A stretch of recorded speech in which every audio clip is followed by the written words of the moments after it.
আসসালামু আলাইকুম বন্ধুরা, কেমন আছেন সবাই? আশা করি মন আল্লাহর অশেষ রহমতে সকলে বেশ ভালো আছেন। আজকে আমি আপনাদের সকলের সামনে এমন একটি গুরুত্বপূর্ণ তথ্য নিয়ে হাজির হলাম যা আপনাদের সকল জেনে রাখা খুবই দরকার এবং আপনাদের অন্যান্য ফ্রেন্ড সার্কেল অথবা রিলেটিভদেরকেও জানিয়ে দেওয়া দরকার। আচ্ছা, আপনাকে যদি বলা হয় অ্যাপ ডাউনলোড এর সবচেয়ে বিশ্বস্ত উপায় কোনটা? খুব সহজ প্রশ্ন, সকলে নির্দ্বিধায় উত্তর দিবেন প্লে স্টোর। এমনটা হওয়ারও কথা, কারণ আমরা সকলে জানি যে গুগল এর আইন অনুযায়ী সম্পূর্ণ বৈধ, কপিরাইট ফ্রি ও ম্যালওয়্যার মুক্ত অ্যাপ রাখা হয় প্লে স্টোরে। যারা ম্যালওয়্যার চিনেন না তাদেরকে বলছি, ভাইরাসের অপর নাম হচ্ছে ম্যালওয়্যার। কিন্তু কেমন লাগে যখন এই প্লে স্টোরের অ্যাপগুলোতে দেখা যায় এগুলো ম্যালওয়্যার ডিটেক্টেড। ঠিক এমনটাই হয়ে আসছে গত 6 মাস যাবৎ। প্লে স্টোরের অ্যাপগুলোতে পাওয়া যাচ্ছে ভাইরাস এবং এগুলো কোনো সাধারণ ভাইরাস নয়। এই ভাইরাসগুলো হচ্ছে খুবই শক্তিশালী ভাইরাস। আজকাল প্লে স্টোর এর অ্যাপ থেকে এমন সব বিষাক্ত ভাইরাস পাওয়া যাচ্ছে যেগুলো আপনার ফোনের ফুল অ্যাক্সেস নিয়ে যেতে পারে। আপনার জিমেল, ফেসবুক, হোয়াটসঅ্যাপ সকল অ্যাকাউন্টের পাসওয়ার্ড বের করে নিতে পারে। আপনার ফোনে রাখা ডেটাসমূহ ডিলিট ও চুরি করে হ্যাকারদের নিকট পৌঁছে দিতে পারে।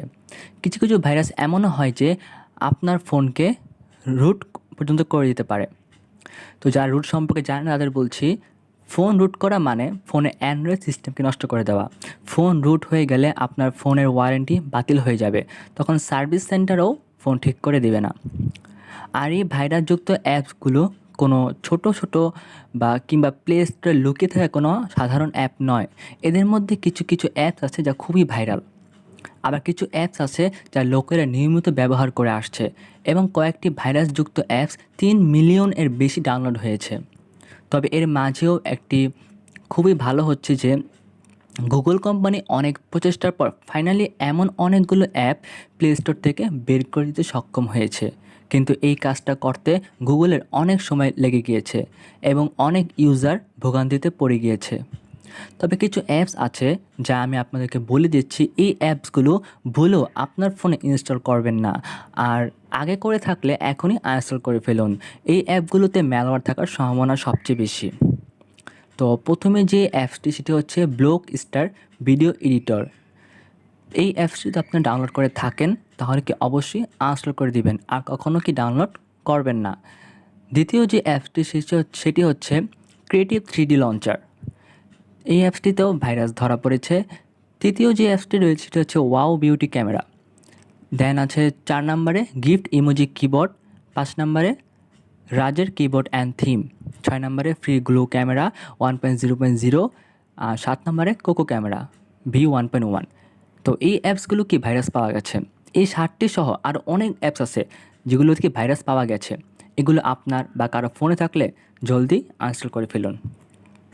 এখন আপনার আমার সকলের মনে প্রশ্ন যে এগুলো হচ্ছে কীভাবে, গুগল কীভাবে এত বড় ভুল করতে পারে।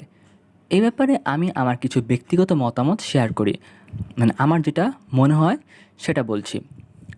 আমার মনে হয় কোনো অ্যাপ যখন কোম্পানি পাবলিশ করে বা ডেভেলপার তৈরি করে তখন তারা গুগলের সমস্ত সিগন্যাল নথিপত্রতে সাইন করে সম্পূর্ণ ভাইরাস মুক্ত অ্যাপ পাবলিশ করে, কিন্তু যখনই তার অ্যাপসে আপডেট আনে তখন আসে এই ধরনের সমস্যা। ডেভেলপাররা হয়তো এমন কিছু ফিচার আনে যেগুলো আগে থেকেই তৈরি করা থাকে, অথবা এমন কিছু প্রোগ্রাম ব্যবহার করে যেগুলো আগে কোথাও তৈরি করা থাকে। তারা জাস্ট কিছুটা এডিট করে বাকি সব প্রোগ্রাম কপি করে পেস্ট করে দেয়। ঠিক ওই কপি করা প্রোগ্রামে রয়ে যায় ভাইরাস, যেটা গুগল আর ডেভেলপার দুইজনের কেউই খেয়াল করে না। এটা দুই পক্ষেরই খামখেয়ালি বলা যায়। গুগল এখন এই নীতিতে পরিবর্তন আনছে। আপনার প্লে স্টোরে থাকা অ্যাপে যদি ভাইরাস পাওয়া যায় তাহলে আপনি সরাসরি জেলে যাবেন। আপনার অ্যাপ ব্যান হোক বা না হোক সেটা পরের কথা, ভাইরাস পাওয়া গেলে আপনাকে আগে জেলে যেতে হবে। শুধু তাই নয়, আমাদের এই চ্যানেলে যদি কোনো ভাইরাস পাওয়া যায় তাহলে কি এই চ্যানেল কর্তৃপক্ষকেও কি জেল খাটতে হবে। তাহলে আজ এই পর্যন্তই থাক। আপনারা সকলে ভালো থাকুন, সুস্থ থাকুন, আর কোনো সমস্যা হলে কি অবশ্যই আমাদেরকে জানাবেন। আর আমার পরবর্তী ভিডিওটি কিসের উপর চান সেটি কি আমাদের কমেন্ট করে জানিয়ে দিতে পারেন। সকলে ভালো থাকুন। আল্লাহ হাফেজ।